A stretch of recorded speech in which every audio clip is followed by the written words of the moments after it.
we are live. Hello, everyone. Thank you for coming to this event. First, we want to introduce who we are. Hi, everybody. My name is Mahak Tiwari. I'm a biochemistry major, and I am the founder and chapter president of Hope in STEM Phi Sigma Alpha. Hi, everyone. My name is Haley Wilcox, and I'm one of the co-vice presidents for Hope in STEM.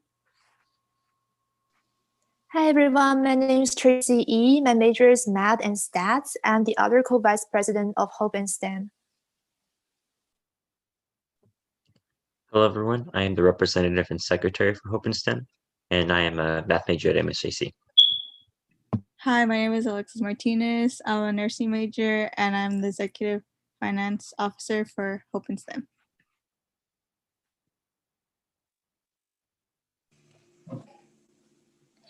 You might ask, what is Hope in STEM?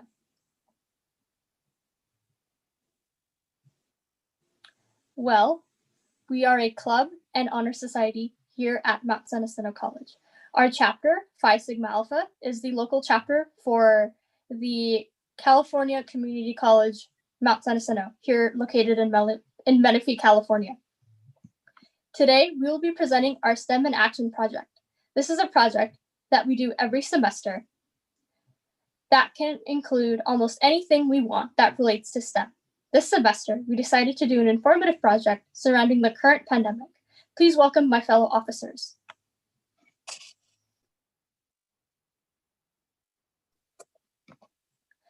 COVID-19 and the pandemic have had a huge effect on everyone's lives.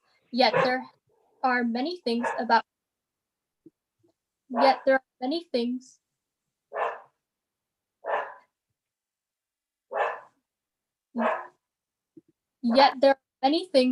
COVID-19 that we do not know. Our officers at Hope in STEM will inform everyone about COVID-19, answer the questions many of us do not know the answers to, and clear some possible misconceptions or misinformation some people have. We have been getting our information from peer-reviewed articles, and we also have separated our research into two groups that are based on our majors. The first group is our biology and biochemistry group, who will answer questions like, what is a coronavirus? How do we contract COVID-19? And what vaccines are currently being made? And then our second group is our math group, who will answer questions like, how are different races affected by the pandemic? How are the elderly disproportionately affected by the pandemic? What are the factors that contribute to the disparities between races and age groups? Again, I would like to welcome you all, and let's now transition into our biology group. Okay, so many of the questions that we have about COVID-19 stem from not knowing much about the biochemistry of viruses and specifically coronaviruses. So SARS-CoV-2 is the causal agent of COVID-19, which is a type of coronavirus that leads to the development of pneumonia, increased heart rate, respiratory rate, inflammation of the lungs, and there could be long-lasting lung and organ damage. The virus is pervasive, which is why it spreads so easily through direct aerosol and many other transmission pathways. And in the coming future, Pfizer and Moderna may slow or stop the spread and severity of COVID-19 through their new mRNA vaccines. So we will be talking about these three main points. Pathophysiology, so answering those questions like what is a coronavirus and what does it do once it's inside the body? Transmission, so answering the questions about contracting and spreading the virus. And vaccine, answering questions regarding the emergent vaccines. So now that you understand the main points we will be talking about today, we will move on to the first question of what is a coronavirus. So first I'll show you what a coronavirus is. So coronaviruses are a type of virus that come in many different kinds. Some cause diseases. So some of these coronaviruses are known to infect humans like SARS-CoV-2 and MERS-CoV. and SARS-CoV as well. The disease COVID-19 is caused by SARS-CoV-2, which stands for Severe Acute Respiratory Syndrome Coronavirus 2. So these viruses are named for their crown-like spikes or S proteins that are on their surface. Coronaviruses are large and enveloped RNA viruses. And the RNA or genetic material inside the virus is made up of genes, which is what carries the information to make more copies of the virus. Next slide, please. Thank you. Okay, so this picture shows the structure of SARS-CoV-2. So we can see the spike glycoproteins or S proteins, which allows the virus to enter the cell via that connection between receptor and spike protein. So we can see the M protein, which is important and abundant in the virus's structure, and it's responsible for the shape of the virus as well as helping assemble the virus. The envelope protein is small, and it also helps with this assembly of the virus as well as releasing the virions from the cell. So what's different about SARS-CoV-2 from other coronaviruses is that it has additional HE proteins, which have acetyl activity, which may enhance the cell's entry into, it may enhance the virus's entry into the cell. So we have the N proteins that are located in the core of the virus and contain the viral genome and forms the nucleocapsid. These proteins are required for RNA packaging, and some believe that it's also responsible for counteracting our immune system and defense mechanisms that our bodies have to fight infections. And then we have the mRNA, which is the genetic material, which I said carries the information to make copies of the virus. So after showing you what a coronavirus is and what SARS-CoV-2 is, we would like to show you and describe to you the different ways you can contract it.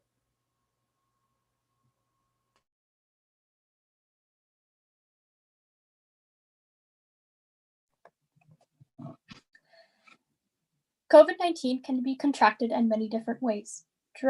First, there is direct contact transmission, which means direct contact transmission may occur through the direct contact with objects or surfaces that have been contaminated by infected individuals. So when people touch these surfaces with the infectious particles, they usually touch their mouth, nose, or eyes, where the virus enters the body and begins to duplicate itself. Next is aerosol transmission, where the aerosols from expired air coughs and sneezes contaminate the nearby environment and spread the virus to those that are closest to us. Aerosol transmission is not just from people with symptoms from the disease, even asymptomatic people, those who are COVID-19 positive but do not show any of its symptoms, are able to spread the disease. In close and poorly ventilated environments, the virus-containing aerosol stays in the air long enough and at high concentrations, it increases the likelihood of someone getting infected. The third transmission mode is droplet transmission. Coughing and sneezing causes droplets to be emitted from the mouth and upper respiratory tract. For people infected with COVID-19, these droplets contain the virus that, if inhaled, if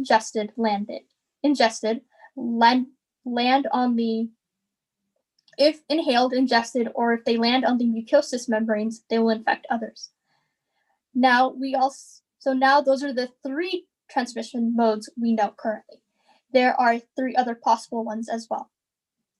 The first possible transmission mode is fecal-oral transmission, where there are high traces of ACE2 in gastric granular, colon, and ileum absorptive enterocytes, duodenal, and rectal cells, suggesting that the virus can also spread via the fecal-oral route.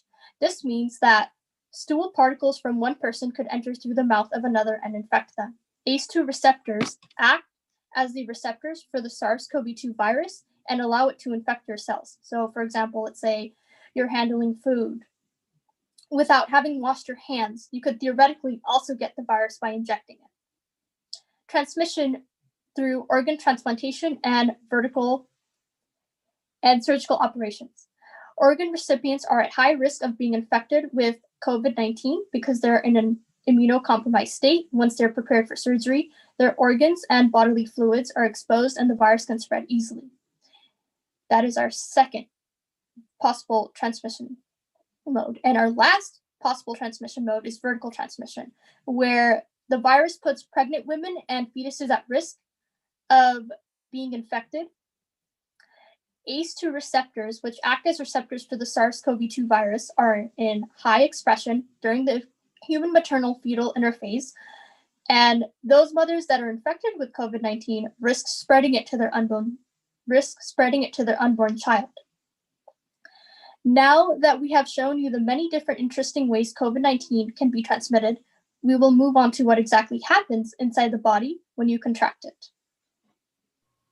So now I'll show you what the virus does once inside the body and how the body is affected. So as we described, SARS-CoV-2 can infect someone if it enters their mouth, nose, or lungs. So when this virus enters the body, the S proteins that I showed you earlier lock onto the receptor of the surface of the cell, and the virus takes advantage of the ACE2 receptor of the cell that are inside the alveolus, so by using those spike proteins. So this will trigger the virus to enter the cell by either fusing it with the cell's surface or bringing it in via a enclosed sac.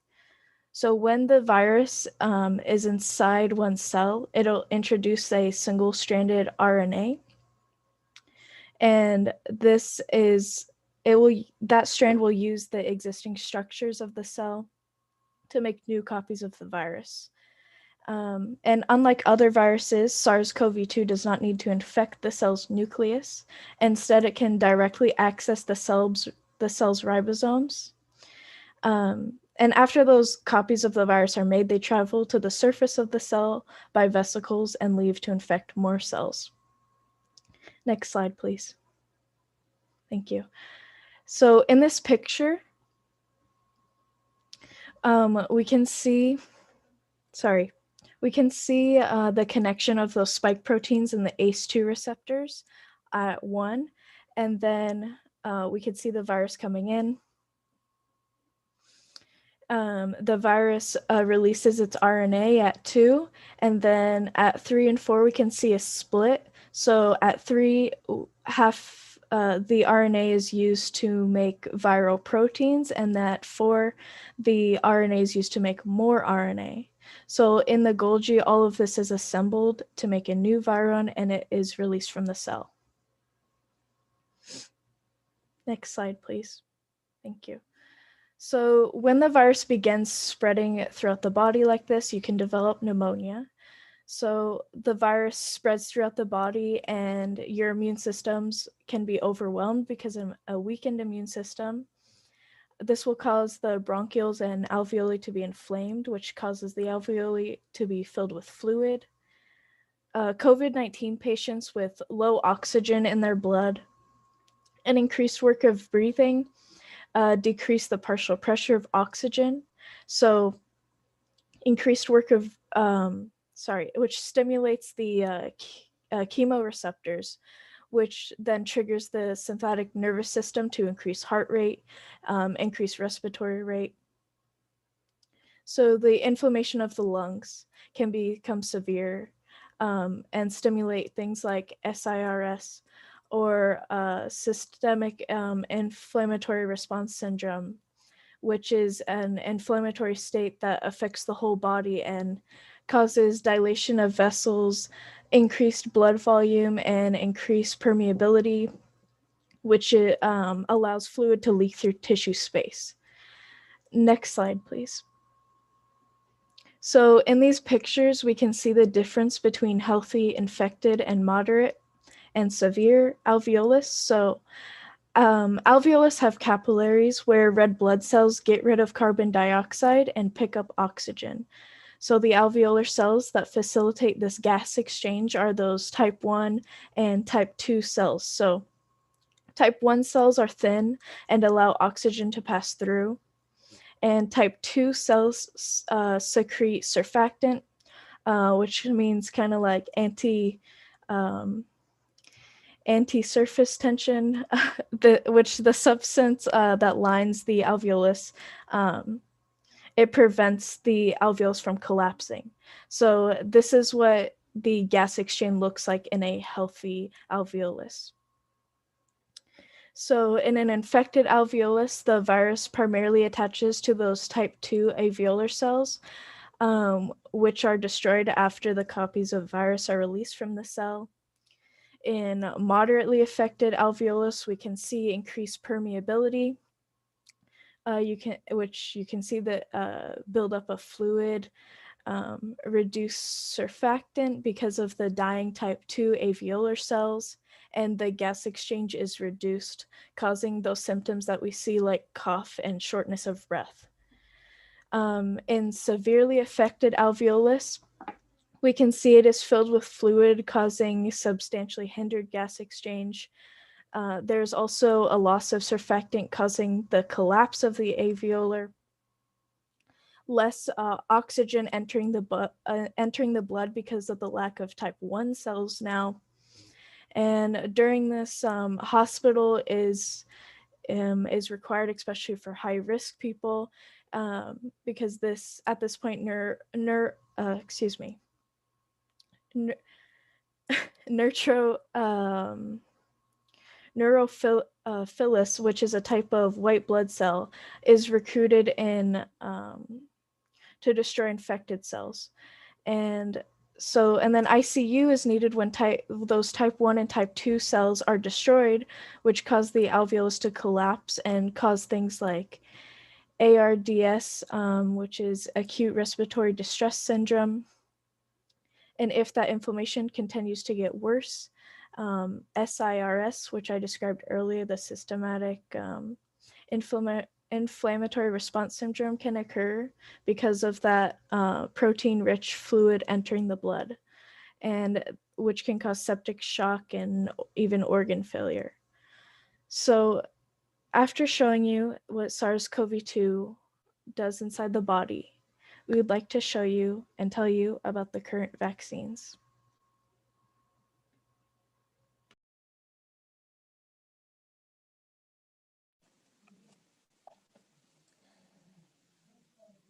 Lastly, we would like to show you what current vaccines are being made and how these vaccines are expected to help. So, as you see here on the slide, the two biggest biotech companies as of December 2020 are making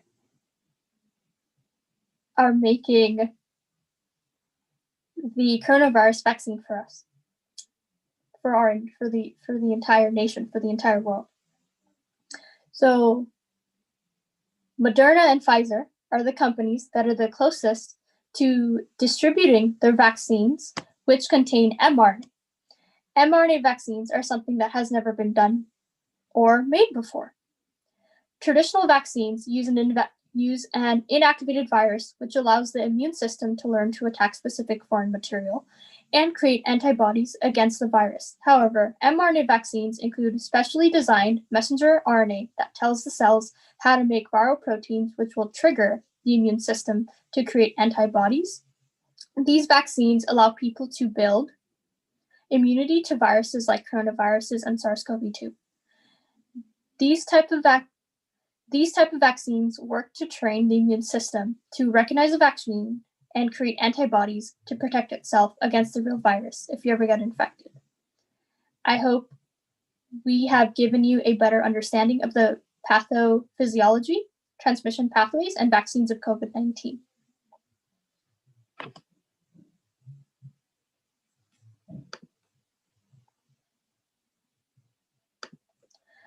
Now that we know how COVID-19 attacks the body, how it is transmitted, and the type of vaccines in development, let us investigate the number of cases and deaths associated with the pandemic.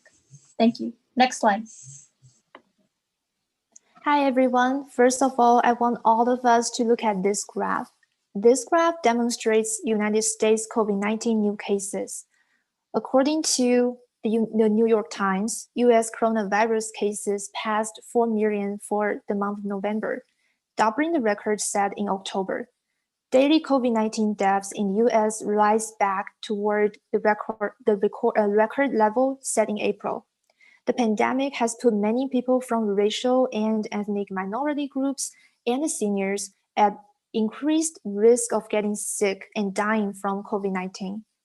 In order to better understand what's going on in the United States and to better protect ourselves and people around us, our math group explored the current US COVID-19 cases and deaths through 2 important aspects: race, ethnicity, and the age.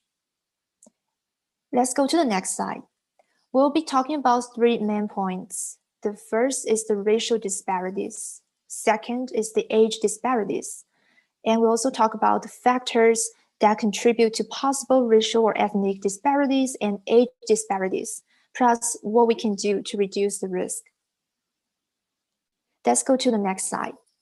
So how many states and territories report race and ethnicity data? 51 states and territories report data for cases. 50 states report data for deaths.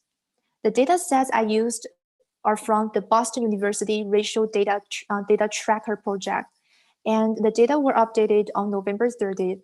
Today is December 4th. The data is updating every day, so there must be a slight difference between the newest data and the data I used in the slides. I'll keep mentioning the limitation of data throughout the whole presentation because, as we know, while the data have improved over time, they continue to have significant gaps and limitations. For example, some states only report either cases or deaths. Some states use different race or ethnic categories, and some states vary in which racial group for which they report data, and some states have high shares of cases with unknown race or ethnicity. Due to these limitations, our study is only based on the existing data and the available data. There are 3 important variables we need to focus on. First, reporting percentage. Second, possible, likely racial or ethnicity disparity. And the third is the case rate and the death rate. To better understand these 3 variables, I will start with 2 state examples, California and Florida, and then we just go to the data for all states. Let's move on to our next slide. Okay, thank you. So the first part is the reporting percentage. For example, California report race and ethnicity data for 72% of cases and 99% of deaths. Only these cases and deaths where race and ethnicity is known and reported by California. So it means if we have 100 cases in total, we only know the race and ethnicity for 72 cases. We have no idea about the other 28 cases. And we can see the death rate here is always higher than cases because the cases are hard to be tracked and the deaths are more serious, and we will usually just get important, accurate reports about deaths. So why Florida have 2 groups of data? So we can see they have one group of data for race and another group of data for ethnicity. Because some states like California, they combine 2 groups of data together into one table. Some states like Florida, they separate the data and they create 2 tables to store the data. To better understand it, let's go to our next slide. Here, I put the first columns of the table. So we can see for California, we have one table, we have Hispanic or Latino ethnicity. It can include any race. And for other race categories, they're all defined as non-Hispanic or Latino. While for Florida, we can see we have 2 tables, one for race data, and the other one is only for ethnicity data. There are just 2 different ways to represent data. Let's go to our next slide. Okay, So about likely racial or ethnic disparity. Here's the complete table of California data. We can see there's a flag icon next to 59%. So we use the flag icon to represent possible racial or ethnic disparity. We calculate the disparity based on 3 criteria. First, the reporting percentage have to be like at least 33% higher than the census percentage of population. So regarding the census percentage of population, we can look at the second column. It says percentage of population. This data comes from the Census Bureau 2018 ACS 5-year estimates. And we have used the standard census category. There's a problem because some states, they just use non-standard census categories. So it will result in the lack of data. We can see some empty data in the next example. And our next criteria will be the data has to remain elevated whether we include or exclude cases or deaths with unknown race or ethnicity. And the third, the data has to be based on at least 30 actual cases or deaths. Let's move on to the next slide. So here's an example for Florida, and this is the first table. We can also see a flag icon there, meaning Hispanic or Latino ethnicity shows the possible trend of disparity. Let's move on to the next slide. Here's the second table, and we can see we have some empty data here, as we mentioned before. There are about 5 categories that lack efficient data. These data should not be compared with percentage of population because Florida doesn't separate these 5 categories. It just includes all these race categories under one group labeled others. Many states have similar issues like Florida. For example, Arizona reports Asian as a pan-racial category, including Asian, Pacific Islander, and Native Hawaiian. So we can't use those data either. Move on to the next slide. Last but not least, we have our case rate and death rate. So the case rate and death rate, meaning cases per 100,000 people and deaths per 100,000 people. So in California, through November 30th, Native Hawaiians and Pacific Islanders were most likely to have contracted COVID-19, and they're also most likely to have died. And we have to also pay attention to Hispanic or Latino ethnicity. We can see they also have a very high case rate. And also for Black or African American people, they also have a very high death rate. So in this table, the race categories are mutually exclusive and they're defined as non-Hispanic or Latino. Let's go to our next slide. So in Florida, we only have 3 efficient data categories.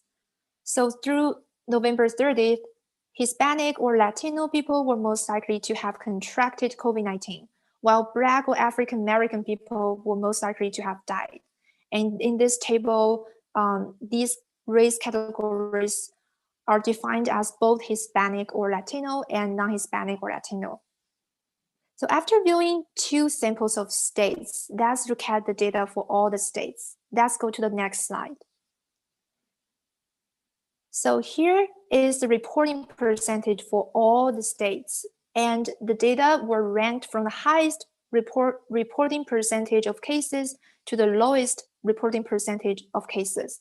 And we can see there are 2 states, West Virginia and the District of Columbia. They have like about 100% reporting percentage of cases.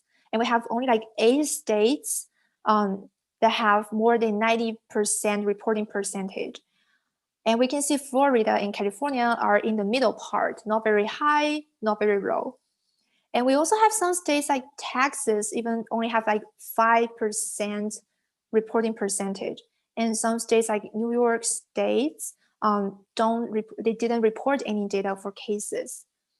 So overall, the United States doesn't have a very high efficient reporting percentage. So we have to be cautious about it. Let's move on.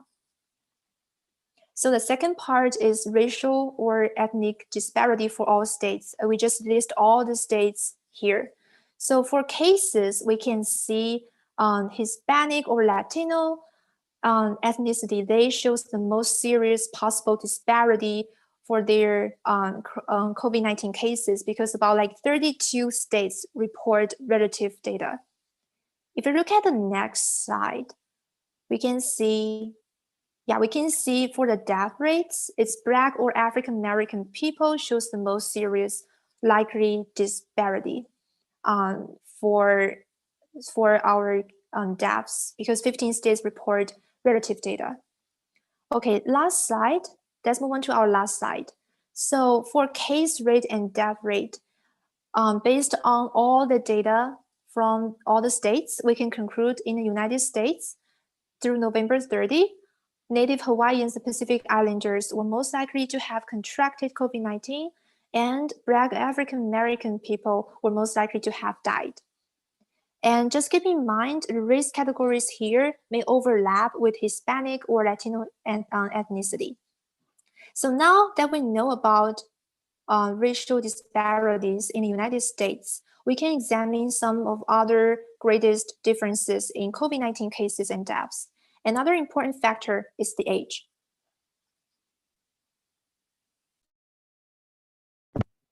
Hello, everyone. I will inform you about the differences in COVID-19 deaths by age. I would like to begin by saying that the United States Center for Disease Control collects case and death counts beginning on January 21st to December 3rd, 2020, just yesterday.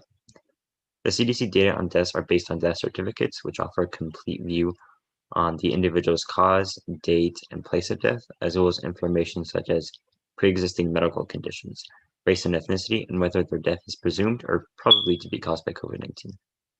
Cases are tested and reported from the county and state level and given to the CDC, who then verifies the information and adds it to the provisional counts.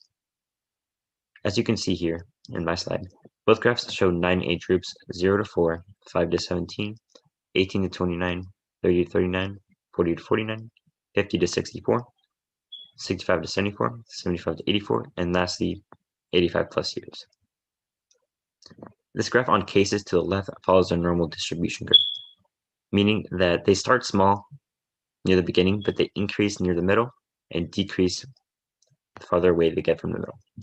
However, the graph on the right for the percentage of deaths does not show this. It shows that the data is skewed towards older populations.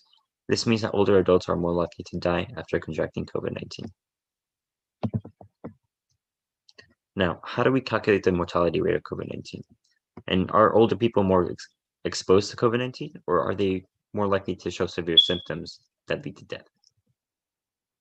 From this peer-reviewed paper, the age distribution of novel coronavirus disease, our researchers built an age structure mortality graph to illustrate the age distribution of mortality. They inserted publicly available data from the countries of Spain, Italy, and Japan to determine whether the age distribution mortality is based on severity, as I mentioned before. They stratify the graph into 8 groups, beginning at age 10 and ending with 70 plus. You can see the reproduction numbers on the left are not, and this means that this refers to the average number of individuals that contract the disease from a single infected person. This varies from country to country. And finally, on the y-axis, you can see the rate of mortality. So there was also illustrated a dramatic increase for the mortality rates for the elderly. Beginning at age 30 and upwards, it even gets as high as 0.8, which is 80% for 70-year-olds. This graph you see here has a more uniform curve than the one previously, when it was assumed that the mortality rate was proportional to the case fatality rate. This means that the number of deaths were divided by the known number of cases. This makes it more unified. To determine whether fatality is a matter of susceptibility or severity, our researchers built a model, the SEIRD model, which breaks down the dynamics of the pandemic into 5 categories: the number of susceptibles, or individuals who have not yet been infected but could be infected. The second, the number of exposed individuals who have contracted the virus but have not yet spread it. Third, an infected population who has the disease and are actively transmitting it. Fourth, a number of individuals who have recovered from the disease and are no longer infected. And finally, the number of individuals who have died because of COVID-19. This was modified to control for the progression of disease among symptomatic and asymptomatic cases, which is an essential characteristic of COVID-19. This alters some of the variables in our previous equation, or our previous model, and you can see the results in this graph shown. Despite changing the number of contacts individuals experience, from 80% to 40% to no reduction. For Italy, Japan, and Spain, there was not a significant increase or any significant change. Therefore, they know that the mortality rate is the result of age-dependent factors, such as health problems with aging or higher likelihood of comorbidities. And moving on to our next slide. So how exactly is this rate calculated? In this figure we see here, by Joshua Goldstein and Ronald Lee, they calculate this with the reported number of deaths by age divided by the population by age, which is the crude death rate. This graph uses publicly available data from England, France, Germany, Italy, Korea, Spain, United States, and Wuhan, China. The intervals are stratified into 9 age groups with 10-year intervals. You can see that there are a lot of differences between countries on this graph. This is due to differences in the number of bodies tested, the healthcare system, and other such actions. So they normalize this rate by dividing by the sum of the rates so that the total equals an even 1.0. This makes the age pattern much more comparable, which is important because, as you see in the first graph, we want a rate that indicates how dangerous the virus is overall, despite countries being in different stages of the pandemic. You can see how the mortality rate increases severely for our older generations.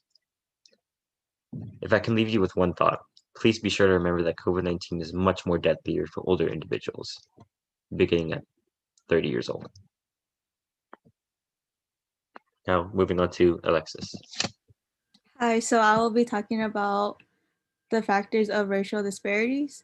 So race and ethnic are risk makers for other underlying conditions that affect health, including socioeconomic status, access to healthcare, and exposure to the virus related to occupation, frontline, essentials, and critical infrastructure workers.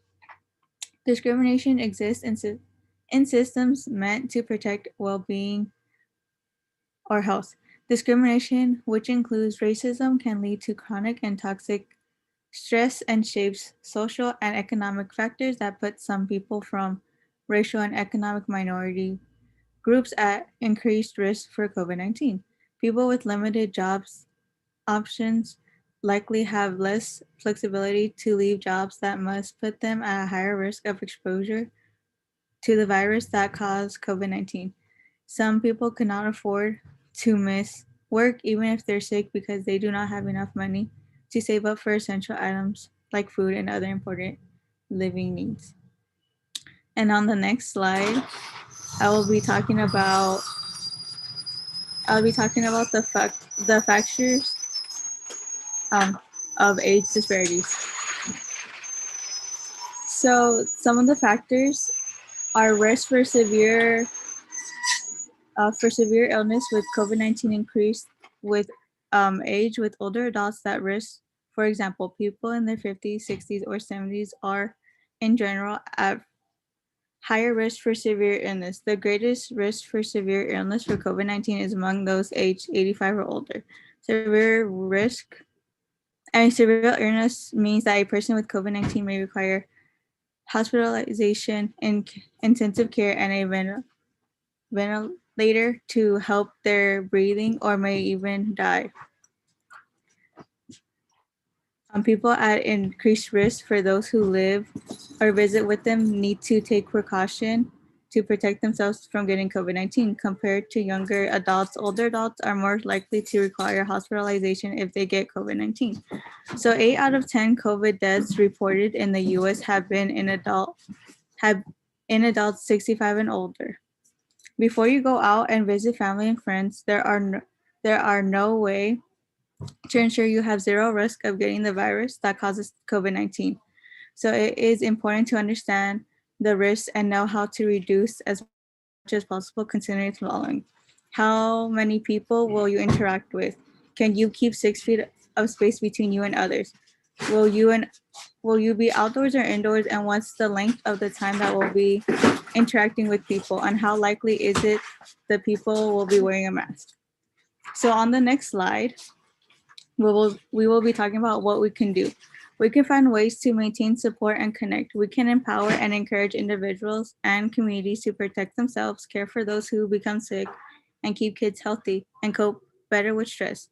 To prevent the spread of COVID-19, we must work to ensure that people have resources to maintain and manage their physical and mental health, including easy access to information, affordable testing, and medical and mental health care. And this is our works cited. And then so on the next slide, I would like to present Haley for the conclusion. Thank you.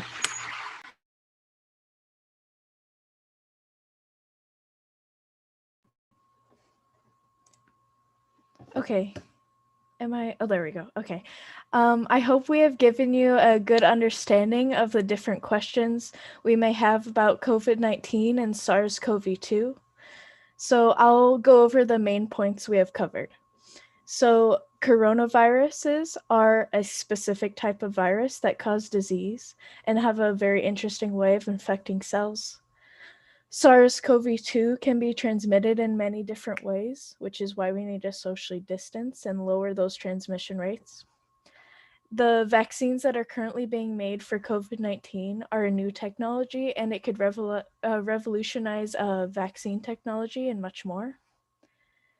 There could we can see from different graphs and deaths and cases that there are racial disparities. COVID-19 disproportionately affects the mortality rate for elderly, beginning at 30 to 39.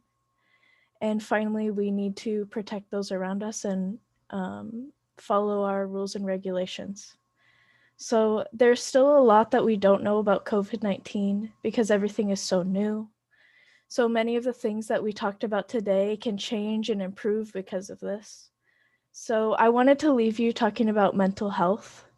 Mental health has been impacted in many different ways because of the pandemic. On this slide is a video on our club YouTube channel that one of our professors at MSJC, Professor Gilbert Espinoza, presented on COVID-19 and the impact it had on mental health, what you can do to help yourself and others. So please go watch it because it has some very valuable information. So now we'll move on to our Q&A, where you can ask our officers any questions. You can either unmute yourself or type it in the chat. I'll go over this slide. So if you have any more questions that we're unable to answer right now, you can email us. Or if you have any questions about our club, you can also email us. There's our mission statement right there, as well as our YouTube channel that you could find all of our event recordings on. So if you have any questions, please unmute yourself or type it in the chat.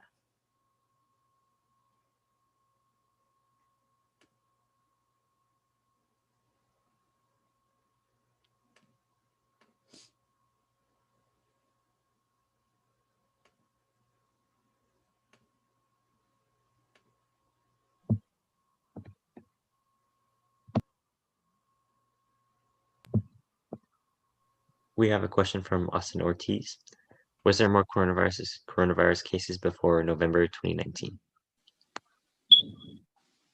Yeah, I think this question is for my part.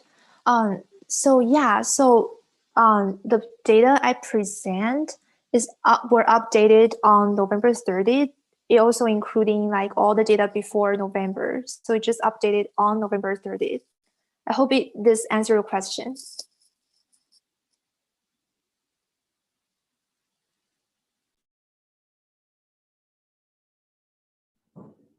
I think he was asking before, November of last year, because Oh, sorry.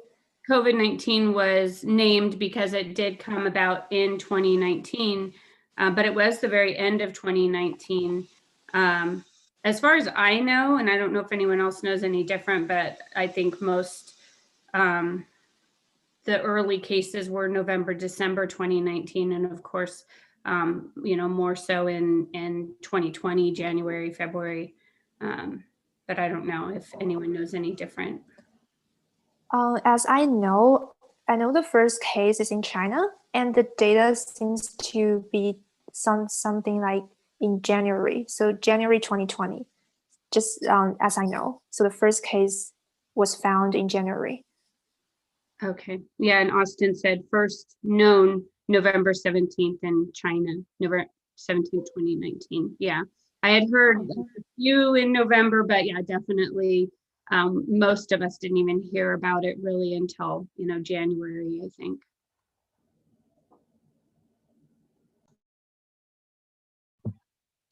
And we have a question from Anton. Have you compared COVID-19 with the regular flu? What is the distribution of cases and deaths for a regular flu? This is a very good question. Yeah, I would definitely do more research about this one. We didn't compare the difference in the slides, but definitely we will do more research about it. It's a very interesting, very important topic we can talk about. Thank you.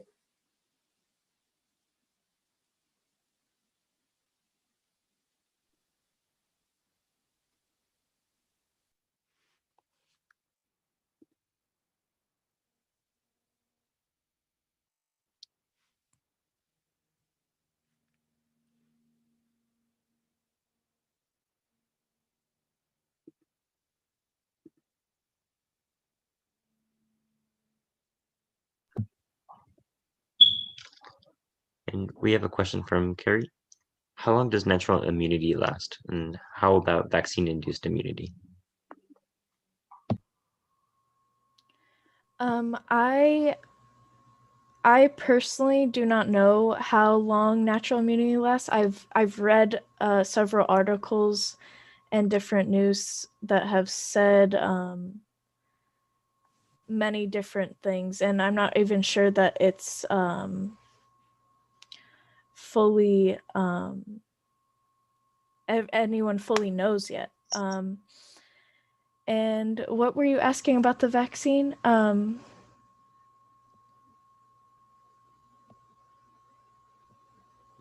long does vaccine-induced immunity last? Oh, how long? It should be forever. Haley, I believe I can answer that question. Okay. COVID-19 immunity could last, I believe, 3 months or after infection or vaccination.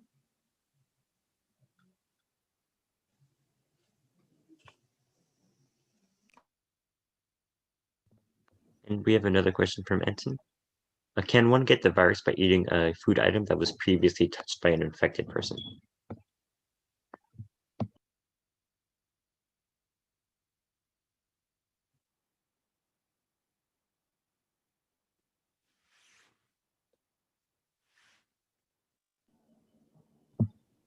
I think Mahak might have that answer from when she presented on transmission, but it was possible, right? They did say that it could possibly be spread by fecal contamination. That's correct. Yes, it was possible. So if you guys were here during my presentation when I spoke about fecal oral transmission, yes, it's one of the possible ones. And so yeah, if you, so basically when I presented, if you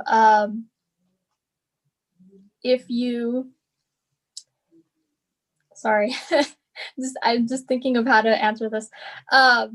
So if you basically like let's just say, I have this chocolate bar, right? let's just say you touch this chocolate bar and your hands were not washed. Your hands were not washed, and you touch the chocolate bar, you take a piece and you eat it. You can also get that chocolate bar is also going to be having some of the virus on there, so it can also get infected. You can get infected by not washing your hands and touching food that has the virus on there as well.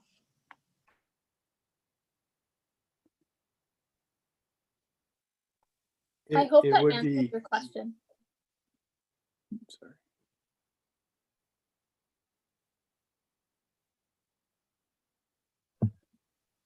And we can continue with Austin. Is there new information about the origins of the virus, about how it developed in China? He found of the original cases in November of 2019, people were infected with the virus who had no connection to the wet markets. The wet markets were first believed to be the origin location.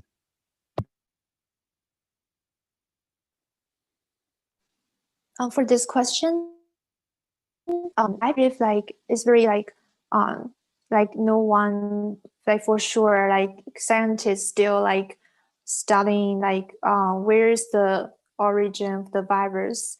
Yeah, they used to say the market, but because the first case it might appear in November 2019, so the market may not be the real origin. So yeah, so I hope it answered your question. This definitely is a very good question, and yeah, we have to do more research about it. The study we did today is only about the data in the United States. We didn't pay high attention about other countries' data. So definitely we will look at the data from China and just to study more. Thank you.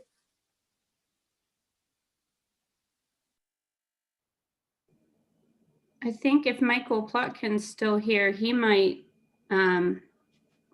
because there's another talk, and maybe we could put it in the chat as well, coming up at 1:30 today. And I think he was addressing the animal reservoir link to COVID, right? Yeah. Zoonotic. There he is. Yep. Yeah, there will be several people talking about various aspects of Corona at 1:30, and yeah, I'll talk some about the origin, possible source of this particular virus.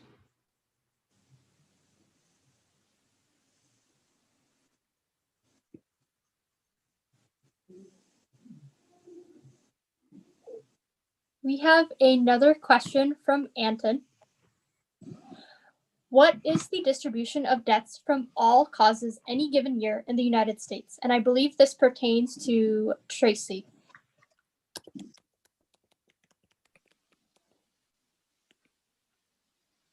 Okay, let me see the question.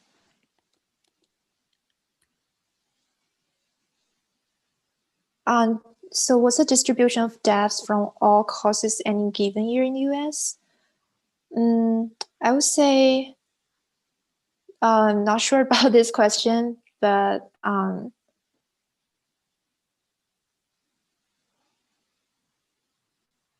yeah, there are so many variable questions that we have to do more research about. In our slides today, we only just look at the data updated in last week about the death rate and the case rate. Yeah, I used to think about we can do more research about the distribution of the deaths. Maybe we can use some the curve to show the distribution. That would be very meaningful. So yeah, very good question.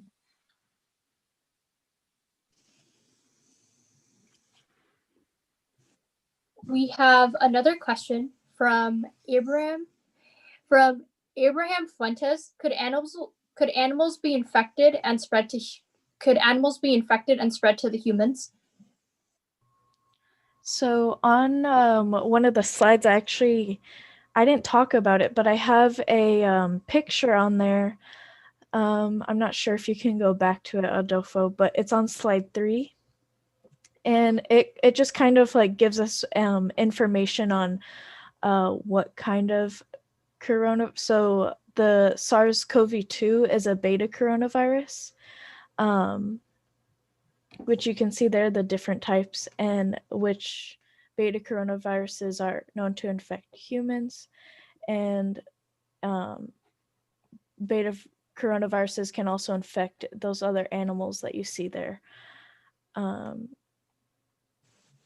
And I believe bats can have SARS-CoV-2. I'm unsure of other animals specifically, if anyone knows. Bats definitely can. And I believe Advisor Michael, do you have more information on that? Well, I mean, so COVID-19 is a zoonosis, which means it's a virus that came from animals, and but if you hung out around bats, it's not like you would get or risk getting COVID-19 from a bat. So it doesn't in terms of its origin and evolution, it came from animals, but there's not really a lot of evidence that you would get it on a day-to-day basis from an animal. It is known to infect cats and ferrets, among other animals, but there's not a lot of evidence that you would be able to get it from them if they were infected.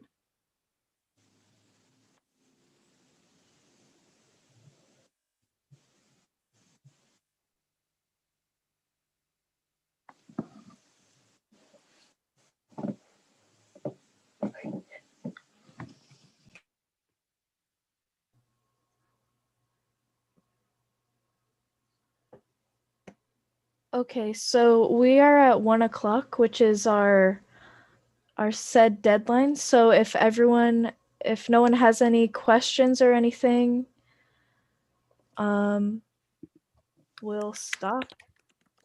Thank you so much for attending. And in the chat box for you guys to view the presentation later, we have our MSJC Student Life link on there.